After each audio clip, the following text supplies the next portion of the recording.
2024 के चुनाव से पहले इंडिया गठबंधन को जिस तरीके से नीतीश कुमार के रूप में एक झटका मिला, लेकिन आपको बताते चले कि अब उनके सहयोगी यानी इंडिया गठबंधन के जो दल है उनको अब झटका लगना शुरू हो गया। आपको बताते चले कि जब विधानसभा में बहुमत पेश करना था तो उसमें आरजेडी के ही 3 विधायकों ने यानी नीतीश कुमार के समर्थन में वोटिंग किया था, क्रॉस वोटिंग किया था। उसके बाद से आपको हम बात करने वाले हैं उत्तर प्रदेश की, यानी इंडिया गठबंधन के महत्वपूर्ण भूमिका निभाने वाले अखिलेश यादव को भी एक बड़ा झटका लगता हुआ दिखाई दे रहा है। आपको बताते चले वाले हमेशा से विवादित बयान देने वाले स्वामी प्रसाद मौर्य ने महासचिव, राष्ट्रीय महासचिव पद से इस्तीफा दे दिया है और उन्होंने साफ साफ कहा है कि जिस तरीके से हम कोई भी बात रखते थे तो उसको हमारा निजी बयान बताया जाता था।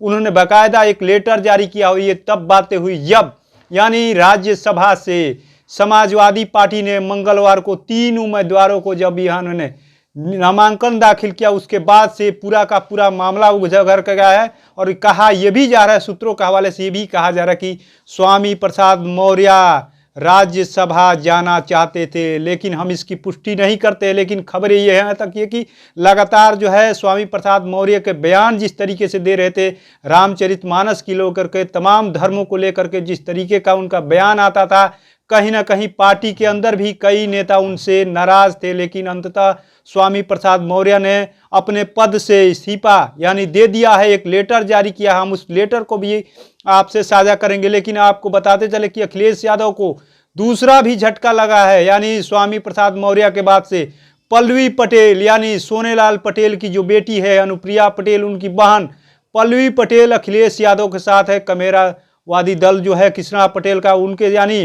अनुप्रिया पटेल की जो मां है वो समाजवादी पार्टी के साथ है और उनकी बेटी पल्लवी पटेल भी नाराज दिखाई दे रहे हो। साफ साफ कह रही है कि जिस तरीके से राज्यसभा में यानी 3 नेताओं का जो चयन किया गया है, अखिलेश यादव जो पीडीए की बात करते हैं उसमें कहीं से नहीं झलकता है कि पीडीए के लोग हैं। आखिर में पीडीए के लोग सिर्फ यानी संघर्ष करने वाले, भागीदारी की बात आखिर में पीडीए वाले को क्यों नहीं मिलती। उन्होंने कह दिया है कि बच्चन और रंजन को हम समर्थन नहीं करेंगे, यानी हम बात करें तो जया बच्चन की बात हो रही है यहाँ पर। वहीं आलोक रंजन जिनको टिकट दिया गया है, नामांकन दाखिल किया है, उसके बताते चले कि उसके अलावा एक और यानी रामजी लाल सुमन जिन्होंने नामांकन दाखिल किया है समाजवादी पार्टी की तरफ से।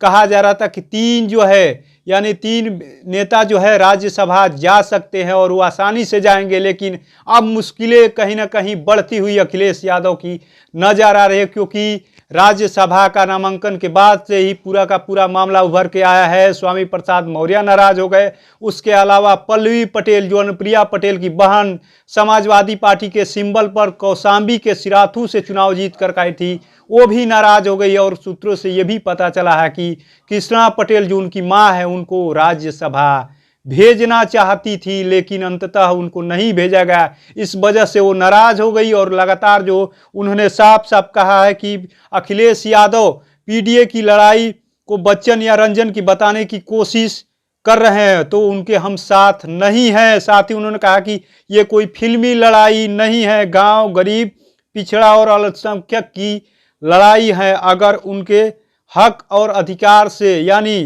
धोखा होगा तो हम आवाज़ उठाते रहेंगे और उनके साथ नहीं रहेंगे। आपको बताते चले कि एक तरफ जहां इंडिया गठबंधन को नीतीश कुमार ने धोखा दिया, उसके बाद से लगातार ये भी कहा जाने लगा कि इंडिया गठबंधन ध्वस्त हो जाएगा, लेकिन कहीं ना कहीं तमाम जो नेता है कह रहे थे कि नहीं सब कुछ ठीक है। वही आपको बताते चले कि अब यानी बिहार के बाद से उत्तर प्रदेश में यानी इंडिया गठबंधन के जो सहयोगी हैं उनको बड़ा झटका लगता हुआ दिखाई दे रहा है। यानी स्वामी प्रसाद मौर्य ने महासचिव पद से इस्तीफा देने के बाद से कहा है कि हमारा जो बयान था वो निजी हो जाता था, जबकि और लोगों का जो बयान था वो पार्टी के बयान माना जाता था, हमारे साथ भेदभाव किया जा रहा था। लगातार जो स्वामी प्रसाद मौर्य हैं वो सुर्खियों में बने रहते थे। वहीं पल्लवी पटेल जो सिराथू से विधायक, कौशाम्बी के सिराथू से विधायक है, उनकी भी एक महत्वपूर्ण भूमिका है। पिछड़ों पर वोट बैंक की अच्छी पकड़ है उनकी, लेकिन अब वो जो है उनका भी एक तरीके से अखिलेश यादव से नाता टूटता हुआ नजर आ रहा है।